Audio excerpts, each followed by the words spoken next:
अस्सलाम वालेकुम, मेरा नाम है दानिश मकसूद है। आप देख रहे हैं मेरा YouTube channel Dawn news editorials. अच्छा, आज हम डॉन का एडिटोरियल कर रहे हैं वो है हमारे पास ECP's प्रिपरेशंस। ECP यानी इलेक्शन कमीशन ऑफ पाकिस्तान और इसकी प्रिपरेशन यानी तैयारियां, और किस हवाले से बात हो रही है? इलेक्शंस के हवाले से बात हो रही है। अच्छा, अब इसका आगाज़ ये है वो एक ईडीएम से किया गया है इस एडिटोरियल का। इसमें कह रहे हैं जी the needle has barely moved. ठीक है, इसका बेसिकली मतलब ये है कि जी कोई ऐसा चेंज नहीं है जो क्या है नोटिसेबल हो, जो आपको नज़र आए कि कोई तब्दीली हुई है। बेसिकली ये बात इस हवाले से कर रहे हैं कि जी according to news reports, the election commission has sought the completion of the preliminary delimitation of constituencies by the end of this month, September 26 to be precise, so the exercise can be completed sooner than originally anticipated. अच्छा, उनका जी news report के मुताबिक election commission ने है ना वो मांग की है, डिमांड की है कि पूरी की जाए जो इब्तदाई तौर पर डिलिमिटेशन है, हल्का बंदियाँ हैं किसकी, कॉन्स्टिट्यूंसीज की, हल्कों की, कब तक? By the end of this month, इस मंथ के आखिर तक, सितंबर 26 टू बी प्रिसाइज। कि पहले उन्होंने कहा कि जी आखिर तक किया जाए, और फिर सितंबर 26 डेट दे दी है कि इस डेट तक लाजमी है ना वो हल्का बंदियाँ कर दी जाएँ। और क्यों कर दी जाएँ? So that exercise can be completed, ताकि ये एक्सरसाइज है उसको मुकम्मल किया जा सके सूनर देन ओरिजिनली एंटिसिपेटेड। जिस तरह कहा जाता है कि जी कब तक मुकम्मल होगी, उससे पहले जो है वो मुकम्मल कर ली जाए। ठीक है, तो we can the process was initially scheduled to be completed by October 7 as announced by the ECP following the notification of the digital census in August. अच्छा, और ये इब्तदाई तौर पे कहा गया था कि भाई ये कब तक कंप्लीट हो जाएगा? तो अक्टूबर 7 तक कंप्लीट कहा गया था हो जाएगा। जिस तरह ऐलान भी किया था इलेक्शन कमीशन ऑफ पाकिस्तान ने, ये जब डिजिटल सेंसस को अगस्त में नोटिफाई किया गया था उसके बाद। ठीक है, लेकिन उन्होंने कहा but while it would appear on paper that the ECP is making an effort to expedite elections exercise, the revision of the delimitation timeline still does not mean elections will be held according to the constitutional schedule. तो ये EDM था कि कोई change visible नहीं है, उसका मतलब यहाँ पे ये बता रहे हैं कि जी ऐसा दिखाई देता है इन थ्योरी के ECP है ना वो एक कोशिश कर रही है ताकि एक्सपेडाइट किया जा सके, तेज़ी लाई जा सके इलेक्शन एक्सरसाइज में।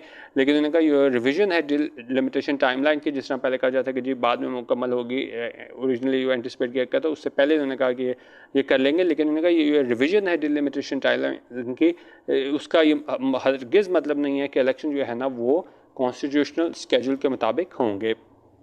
इसलिए वो यहाँ पे ऊपर वाला जो ईडीएम था ना कि वो बात कर रहे थे, the needle has barely moved, यानी कोई ऐसा चेंज नहीं हुआ है जिसे हम कहें कि वाकई कुछ जो है ना वो तब्दीली कुछ होने वाली है। In fact, even under the revised schedule, elections are unlikely to be held any time before the second half of January, unless, of course, some power intervenes and binds the ECP to the non-negotiable conditions set by the Constitution, elections within 90 days. उनका दर हकीकत जो है ना revise schedule के अंदर जो है elections है ना अनलाइकली हैं, यानी ऐसा पॉसिबल नहीं है कि वो टाइम पे हों। कब तक? Before the second half of January. ठीक है, यानी कि सेकेंड हाफ जो है जनवरी का उससे पहले होते दिखाई नहीं दे रहे, अनलेस, और कंडीशन क्या लगा रहे हैं कब हो सकते हैं इससे पहले? Of course some power intervenes, कि कोई पावर जो है ना वो मुदाखलत करे और बाइंड कर दे ECP को, मजबूर कर दे ECP को कि इस नॉन नेगोशिएबल कंडीशन पर बाइंड कर दे जो कॉन्स्टिट्यूशन ने सेट की है। और वो क्या कंडीशन है? Elections with in 90 days. Last week, the Supreme Court returned a petition filed by the PTI seeking an order to force the ECP to adhere to the constitutional scheme, with the objection that it had not specified which question of public importance is being raised that pertain to fundamental rights. और कह रहे हैं जी last week पिछले हफ्ते supreme court की petition वापस कर दी थी, फाइल की गई थी PTI की जानिब से, जिसमें डिमांड की गई थी कि जी मजबूर किया जाए ECP को कि वो कॉन्स्टिट्यूशनल स्कीम को एडहेयर करे, उसको फॉलो करे। और उन्होंने क्यों ये पिटिशन वापस की थी? इस ऑब्जेक्शन के साथ, इस एतराज़ के साथ कि उन्होंने नहीं स्पेसिफाई की है, नहीं बयान किया है कि कौन सा सवाल है पब्लिक इंपॉर्टेंस का जो इन्होंने उठाया था, जो मुतल्लिक है फंडामेंटल राइट से, बुनियादी हकूक़ से। The Apex Court therefore did not find sufficient grounds to invoke jurisdiction under Article 184(3) of the Constitution, recommending that the matter be taken up before an appropriate forum instead. और Apex Court यानी supreme court जो है ना उनको ज़्यादा उनके पास grounds नहीं थे, वजूहात नहीं थी कि जी वो इस्तेमाल करते, इन्वोक करते जुरिस्डिक्शन अंडर आर्टिकल 184(3). अगर 184(3) अगर आप कॉन्स्टिट्यूशन का पढ़े तो उसमें बताया हुआ है पब्लिक इंपॉर्टेंस के मामलात होते हैं उसको इन्वोक किया जाता है अंडर आर्टिकल 184(3). तो उस पर उन्होंने कहा कि जी इसलिए उनके पास इतने ग्राउंड्स नहीं थे कि वो आर्टिकल 184(3) जो है आइन का उसको इन्वोक करते, और साथ उन्होंने रेकमेंड किया कि वो मैटर है ना उसको जो अप्रोप्रिएट फोरम है वहाँ पे ले जाया जाए, और यहाँ पे 184(3) के अंदर ये नहीं आता क्योंकि उन्होंने स्पेसिफाई नहीं किया कौन से जो फंडामेंटल राइट्स हैं वो इन्फ्रिंज हो रहे हैं. It may be recalled that the President too recently asked the ECP to seek guidance from the superior judiciary on when elections ought to be held after abdicating his own constitutional authority to set a date for a general election for the National Assembly which was dissolved by his hand.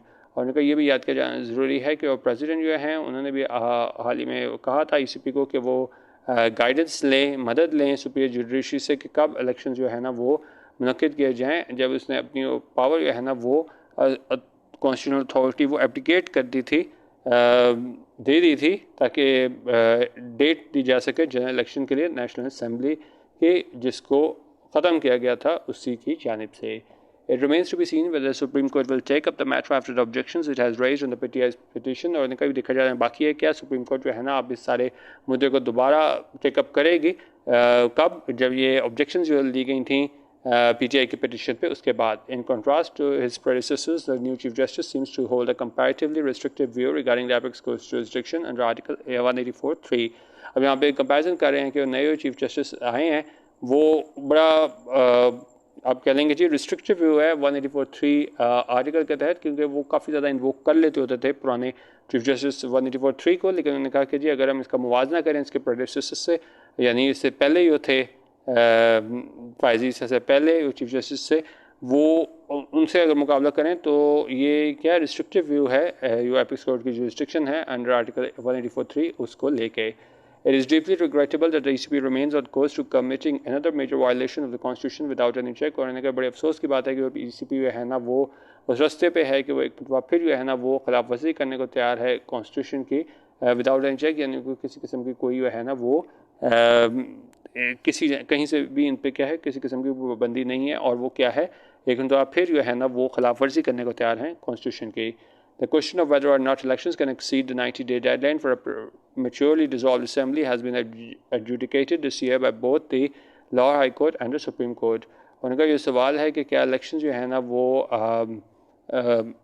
whether or not elections can exceed, के election जो है ना वो exceed कर सकते हैं 90 deadline के उस प्रीमेच्योरली डिसॉल्व असेंबली के लिए. इसको एडजुडिकेट किया गया लाहौर हाई कोर्ट की जानिब से भी और सुप्रीम कोर्ट की जानिब से भी. It defies understanding how the country's administrative system can continue to operate in complete denial of the fundamental of their judgments and expect to once again get away with committing a grave violation of the country's law. और उनका ये बिल्कुल बात समझ से बाहर है कि किस तरह मुल्क की जो एडमिनिस्ट्रेटिव सिस्टम है, इंतजामी ढांचा है, वो जारी रखे हुए है इस तरह ऑपरेट करना कि मुकम्मल वो डिनाइल कर रहे में हैं अपनी जजमेंट्स के, और एक्सपेक्ट करते हैं, तवक्को करते हैं कि फिर वो बच जाएंगे, गेट अवे विद हो जाएंगे, जो संगीत खिलाफ वर्जी कर रहे हैं मुल्क के कानून की.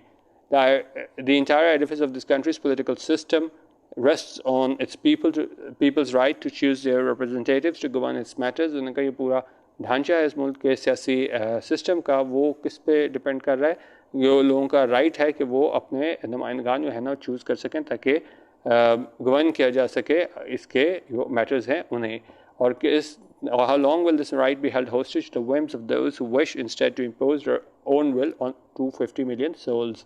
और कितनी देर तक जो है ना इस राइट को जो है ना वो हेल्ड हॉस्टेज रखा जाएगा to the whims of those. whims होते हैं आपकी मर्ज़ी, ठीक है, कि उनकी मर्ज़ी के मुताबिक है ना उसको हॉस्टेज रखा जाएगा जो ख्वाहिश रखते हैं to impose their own will on 250 million souls, के वो है ना वो अपनी जो एक तरीके से इम्पोज करें अपनी जो विल है, अपनी जो ख्वाहिश है 250 मिलियन सोल्स पे, ठीक है. तो बेसिकली ये हमारे पास जो है वो आज का एडिटोरियल था जिसमें बेसिकली ये इन्होंने बात की गई थी इलेक्शन कमीशन ऑफ पाकिस्तान के हवाले से कि इस तरह ये डिलिमिटेशन का जो स्केड्यूल है वो पीछे तो आया है, लेकिन जो है जो आइन में जो मुद्दत है इलेक्शन कराने की 90 दिन की डेडलाइन की जो बात की थी वो पूरी होती नहीं दिखाई दे रही, ठीक है. आज का एडिटोरियल वीडियो देखने का बहुत शुक्रिया. हाफिज़. पाकिस्तान जिंदाबाद.